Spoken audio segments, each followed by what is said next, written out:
know with like in my household, I never had my parents talk to me about sex. I more so had that conversation with my brothers, and it wasn't really like an in-depth like conversation.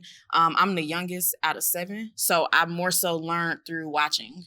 And I grew up with my brothers. So, of course, their way of them learning was completely different. I'm a female, they're a male. Right. So their way of doing things is completely different than what I would do, you know? Right. So I learned more so from watching and trial and error and things like that.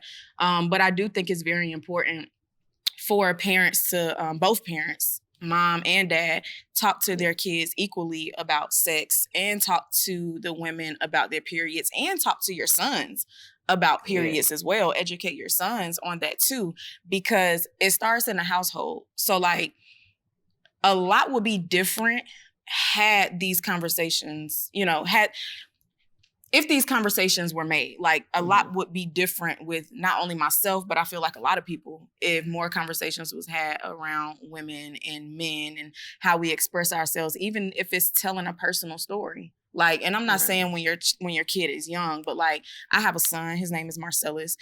He's 5 years old. When he get of age and I feel like I can have like real conversations with him, there's going to be certain things that I do tell him, bad experiences that I had, good experiences that I had. Right. It might not be detailed, but he'll understand the gist of it. Yeah. Because I feel like it's very important for him to know these things. And right now what I've been doing, I have a journal that I write in, and this journal is specifically for him and any other kids that I may have.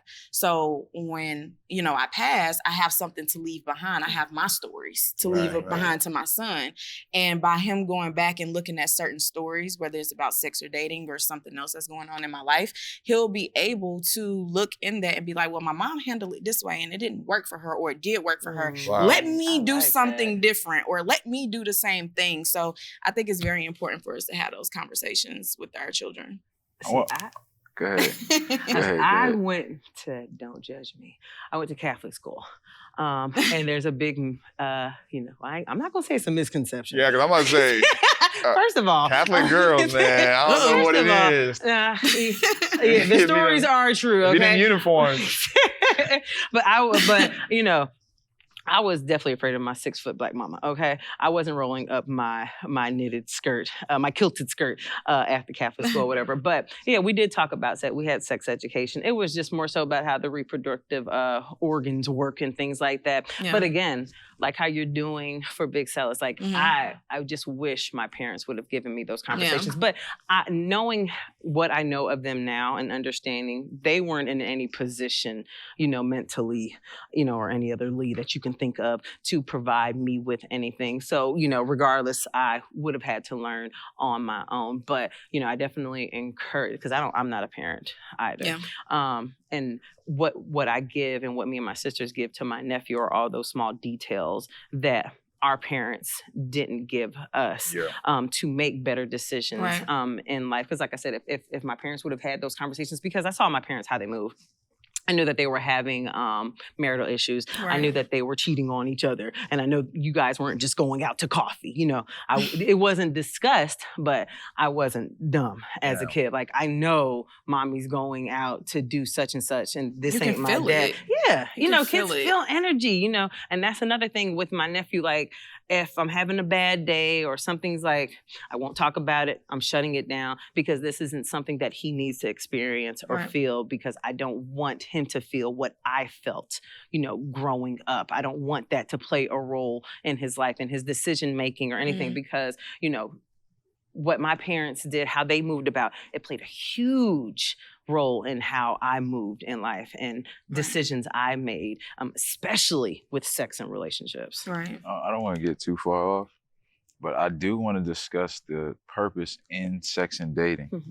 Why do we mix them? Is it good? Is it bad to mix them? At what point do we have sex? And if we're dating, why are we dating? What is the point of dating? Are we courting? Are we dating? Do we want to be serious? Depends on where you are in your walk in life. I mean, sex, like we're talking about what we should have been taught from the crib, right? We should have been taught that sex is passionate.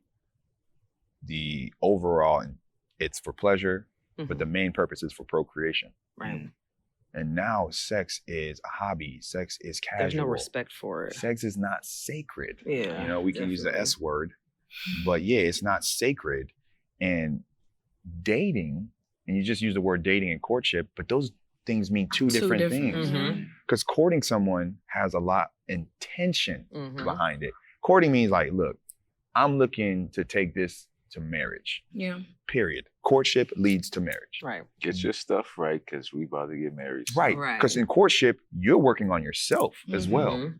Because I'm not going to get married with this person because I'm courting myself. I'm courting you. I'm courting our future. Mhm. But in dating, it's like You could date multiple people You can and date- not have no purpose behind it. nothing. You're out here trying things out. You're just like Right. Goldilocks. What you call it? Serial dating? Serial There you go. dating, Serial literally. dating. And like people talk about serial killers. That's someone that just keeps killing. Yeah. A serial dater is someone that just keeps dating with Mhm. no real With no resolve. It's more so a void feeling Right. type of thing more than anything. But you said something about procreation as far as sex. Right. And I really want to like emphasize that even if you're not creating a baby when you're having sex, you're still Mm. creating something. Correct. Because it's one of the biggest forms of creation. So when you lay down and you have sex with somebody and you're having an orgasm, whatever you're thinking of or whatever energy you got going on with you, you are now creating that. You are Mhm. manifesting that. That is the biggest form of creation. So when you're having sex and when you're engaging in that, you have to be very intentional with your thoughts.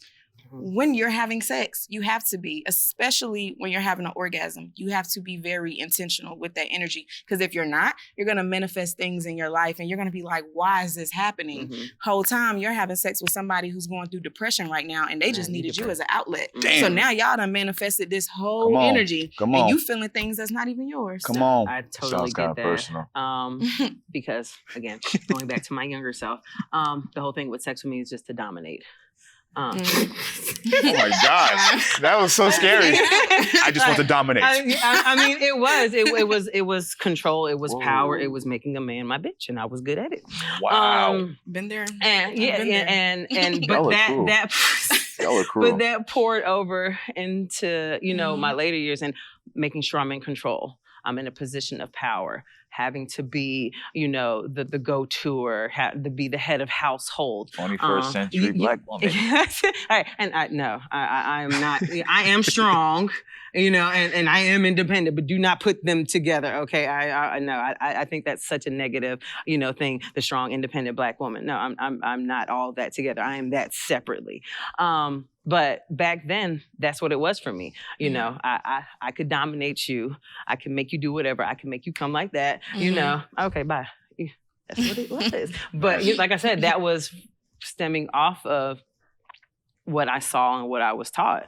Right. I came up seeing a bunch of temporary satisfactions, temporary fixes. Right. There was, growing up in a black household, we know we never talk about the issue. We never get down to the nitty gritty. We always sweep it up under the rug. So if I came to my parents and be like, I'm feeling like this, it was swept under the rug. And so that's how I dealt with sex. Wow. It was just letting out. That's why I was so intentional about being dominating in the bedroom, because it's kind of how I got off, but it was kind of like a control thing for me, because really it was like the only thing I had control of in my life, because That's deep. because of my parents and such, so if I can control you this way and I can still feel empowered, that empowered me, even though at the end of the day it wasn't. I can relate to that, like 100%. I can relate to that, and I think that's where it comes from with me watching other people experiences, like my brothers and things like that. And that's why it's so much like we're not the same. You're a male, I'm a female, but mine's also stemmed from that too, and lack of actually just having like the conversations and stuff and not really knowing. And like with what I just said, like I learned that through experience. Like when you're laying down and you're having, the best example I can give, there was this man that I was dealing with, and he had a lot going on in his life. Like And he didn't speak about it, but I felt it. I felt it when we were intimate. Like I felt him just dumping his energy in me to the point where it would make my back ache.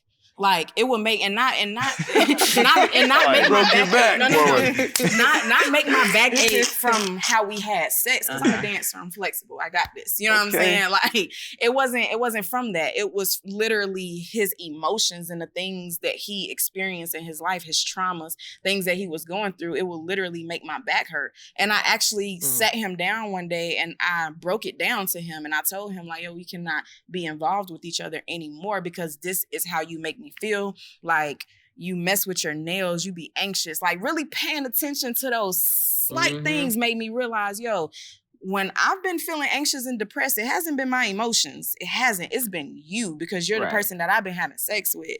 And once I cut him off and I cut those cords, it was gone. Like it just didn't exist anymore. And it was like, dang, you really hold on to other people's emotions and traumas when you lay down with them.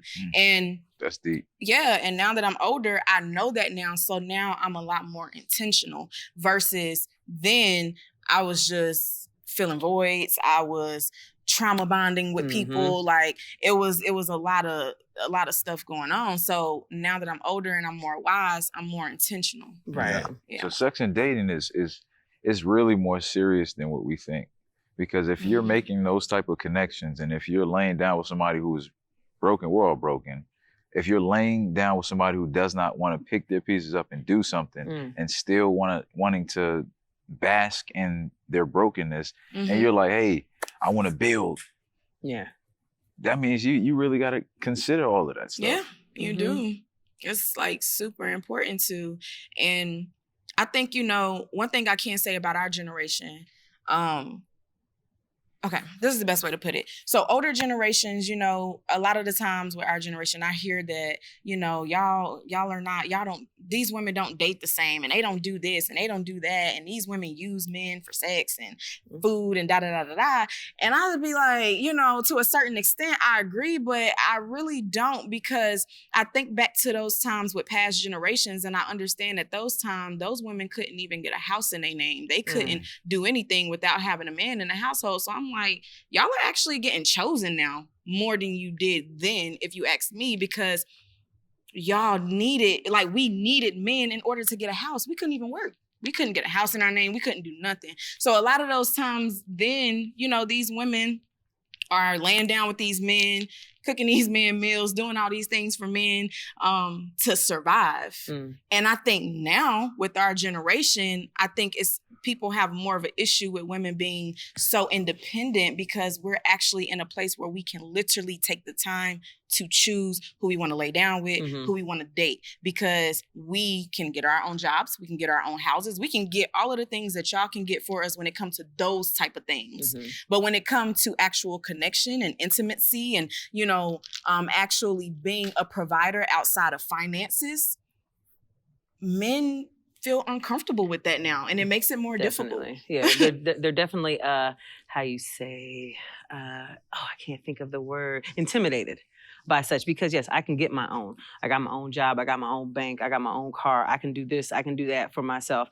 What can you do for me emotionally? Do you know how to provide in a different way? Shortchange. And I'm going to defend that, because we talked about the foundation, right? How we grew up. Our parents didn't teach us how to provide outside of financial, bringing a house together without laboring, in a sense. Right. Now women are laboring just as much as we are. They're getting paid just as much as we are. Right. And we were never taught to even be in tune with our own emotions. Now you want me to be in tune with yours? Right. That's true. I don't know how to do that. So now I look at you as like, all right, I'm just here to have sex. This is what I came for. Because this is what I can do. This is what I'm here for. I can do that. I can't pay your bills. I mean, I'd rather not pay your bills. I'd rather not do these expensive trips and things with someone I don't really like. Right. I don't like you like that. Honestly, I feel more comfortable when I'm around you when we're having sex. And I feel like a lot of people don't realize they do this, but once you have sex, then it's all of a sudden like, oh, I gotta go. We were just here for 2 hours. And then as soon as you have sex, you just bounce. Now you slide. I'm telling you, there's always something to do all of a sudden because you don't really want to connect with this person like that. What you about to do? Drive my car. I'm about to go drive my car. So women Put some air in my and tires. men, that just shows us where we are with sex, right? And how we are with dating in a sense, in our intentions.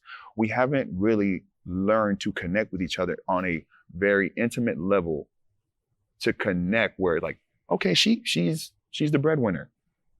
I provide her emotional stability. Mm-hmm. I provide her something that she can't get anywhere else. Right. Because there's a lot of dudes flexing. Okay. That got bread. But she knows when she's with me, she's home. Right. She has this security. I like that. That makes me think about, and I'm gonna put it out there.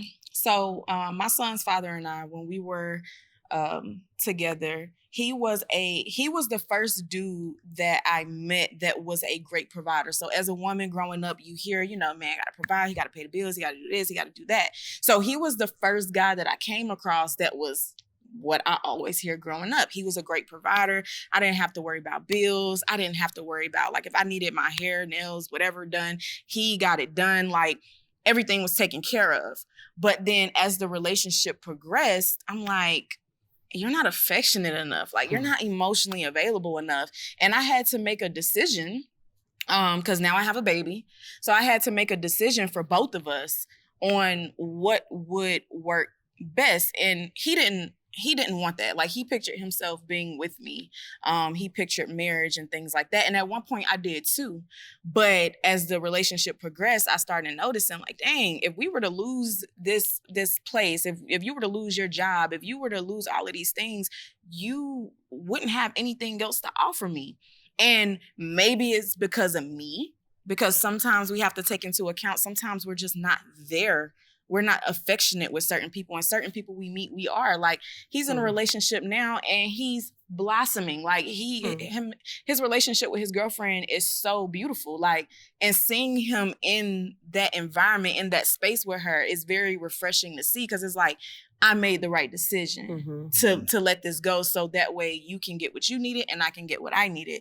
And so I think a lot of the times people focus on, or a lot of women focus on the providing aspect of having a man, but it's like that emotional, that intimacy has to be there as well. And it brings me to thinking about polygamy.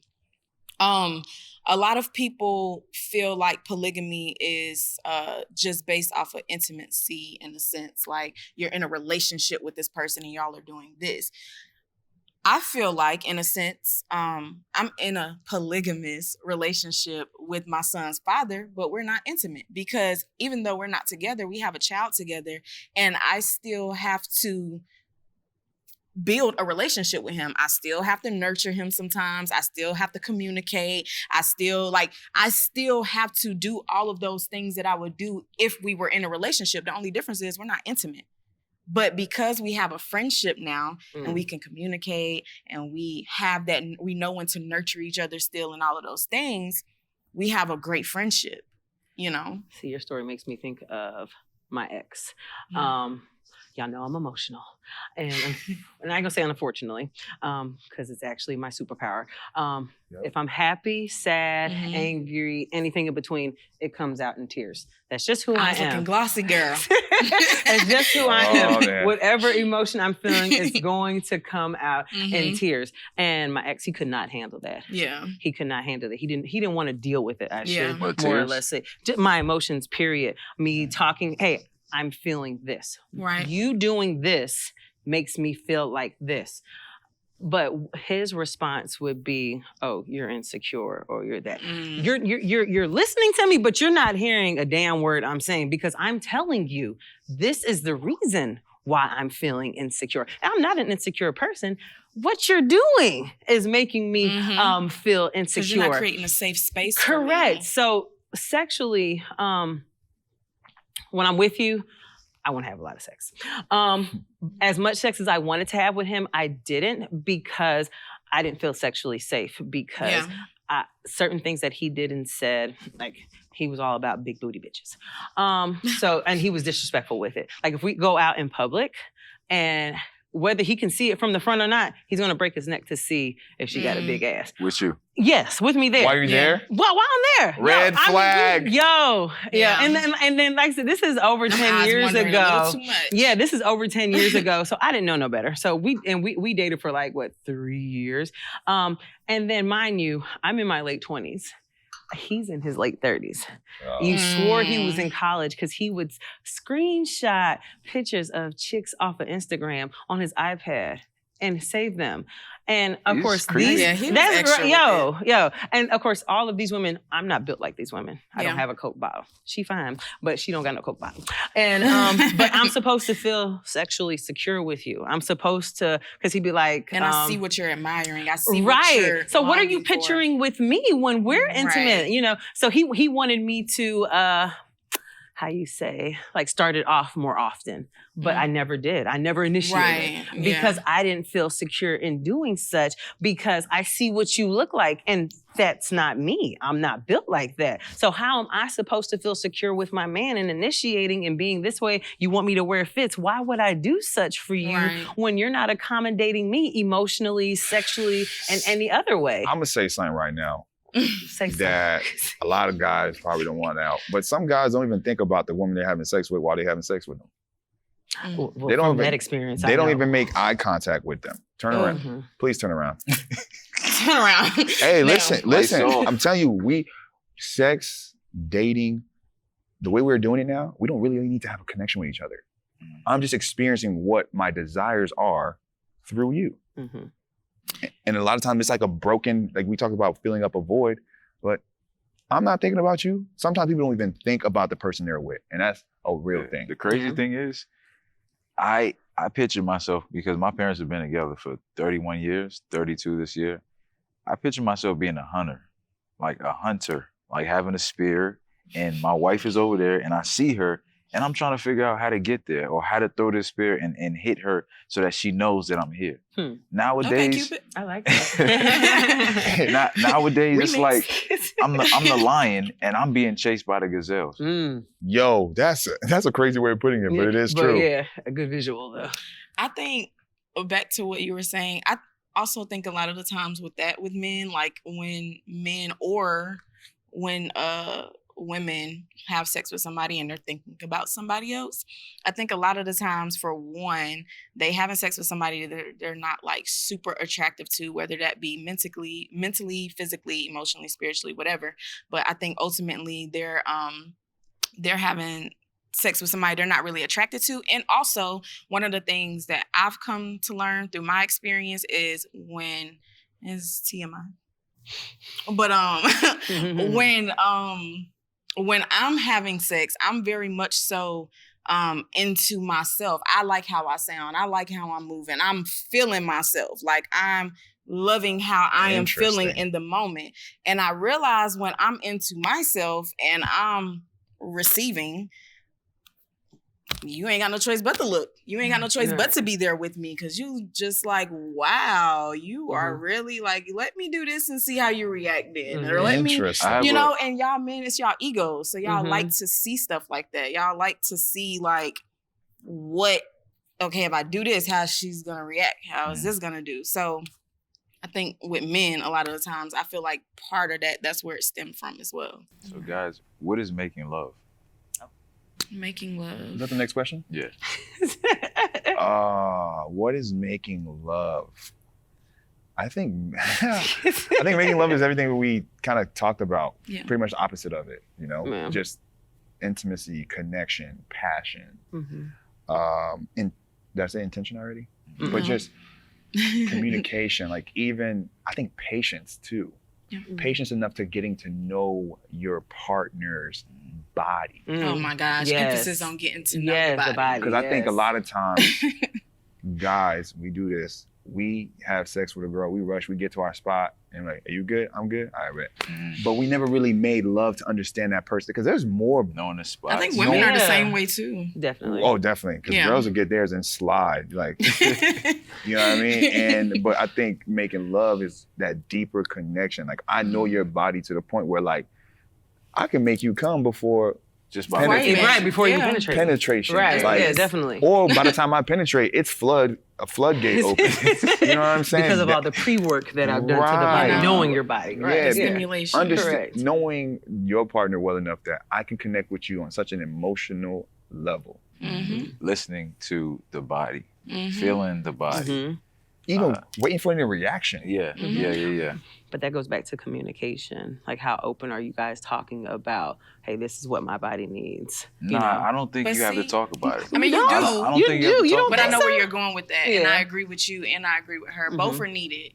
You have to verbally speak and you have to pay attention. You have to pay attention. You even got to pay attention to how somebody it's like how your partner touch you. Because a lot of the times how your partner touch you is how they want to be touched too. Right. So you have to pay attention to all of that. And I mean, for me, I think lovemaking, I mean, you said majority of like what it is, but I also think that like lovemaking is also what I said earlier, the intention that you're putting into when you're having your orgasm. Like when you're having your orgasm, if you're able to meditate and center your thoughts when you are having an orgasm, and you're able to, even if it's something as simple as thinking about peace, when you're having an orgasm with your man and you're able to speak peace over his life, because women, we're the ultimate creators physically in this physical realm. So as a woman, when you're able to speak peace over your man's life or peace over your family or whatever, that's lovemaking too. I think lovemaking takes time. You can't just get it in one sitting. Oh, no. I believe that lovemaking, you have to be very intuitive. You have to be intuitive and in tune with that person. So when you're deep stroking or whatever you're doing or kissing, okay, deep stroke. You feel like feeling that person's like breath. Her intestines. Oh no, not. So I think I could talk about it on air. So my girlfriend, we were having sex, and she told me my breath smelled like sex. Oh. And you have to be very intuitive or understanding to know that. And I was, when she said that, I was like, what? I said, that's a compliment, though. That tastes like, but to know that and to understand, it's like, okay, we were kissing one time, and she said, your breath smells like sex. And I was like, I'm kissing you. What are you talking about? Like, she was just ready. No, it's not. But you were just ready. But that could be just how in tune next you guys question. are. It was this, before you go to the next question, it was this post, which honestly it makes sense. It was this post that said that men can pretty much smell a woman's arousal. Do you think you guys can? I think naturally. Yeah. We can. But I think that's on both ends, though. Yeah. I mean, because, if I want you, I will intentionally put off my pheromones to you to let you know I want you. Yeah. And Primary you're going to instinct. pick up. You're going to pick up on that air, that scent, that smell, because I'm intentionally putting it out towards you and you only for you to pick up on. Well, what's the next question? Next question is, can you be interested or attracted to a body part and not the person? Yeah. Yes. I think that's where a lot of us are doing. Yes. That's where I was. So I had this one dude I talked to. I loved his arms, Lord. And I know that's so random, but he had such nice arms. So did you have sex with him because you liked his arms? I wanted to, but I didn't. Just for the arms? I really wanted to, like... Hey, can I just see you in your arms? I think a lot of times we will engage with somebody because of one thing we like about them, not because we actually like them. And that's the sad truth of it. Yeah. But I think honestly, something we didn't talk about as much today is sex comes with discipline. Yeah. Ooh, boy, speak discipline on it. means being attracted. I mean, there's millions of women that you're attracted to. But you have to have the discipline to know what you want and what you desire. And now you're not going to compromise that because of her arms, her ass, her titties. Come on. Looks but that comes with fake. knowing yourself, too. That comes with knowing yourself. Well, I was having sex out here not knowing ourselves. Oh, yeah. Been there, done For that. sure. Right. Just filling those temporary voids. But once you intentionally put the time in to know yourself, know what you want, you're going to go out and seek those things intentionally from a partner, as opposed to lollygagging and laying down, you know, with whomever that has, oh, you have this aspect, so I'm going to lay with you. Oh, well, you have this aspect that I like, you know, but you're going to intentionally look for the person that has a collaboration, so to speak, of all of those things, which makes sex so much more beautiful when you find that. Yeah, it does. When you're out there, better. when you're out there dating, understand that dating is a temporary thing. You can date multiple people, like you said, but courting is more. Definitely. If you know that there are millions of women that you know you would get with, or sleep with, whatever, be with, and you choose one, courting means that you're going to be serious with that one. Whatever she brings to the table, you are okay with it because you're making that solid decision. You're slamming the mallet. You're saying, all right, that's it. This is the one right here. Not based off of how she looks, not based off of her titties, her butt, her face, her hair, nothing like that. It's simply personality. I can live with this person for the rest of my life. Serve this person. I can and be served by this person my whole life. I can build this partnership, build this family with this. Tunnel vision inside, 'cause you're just not right, though it feels so right. Maybe if these things were different from all, can't help but fall, baby. It's just not fair, 'cause we seem to be the same. Hey guys, thanks for tuning in to the 12th hour. You guys want to see more? I know you do. Don't forget to like, comment, and subscribe. Hit that notification bell, and we'll see you next time.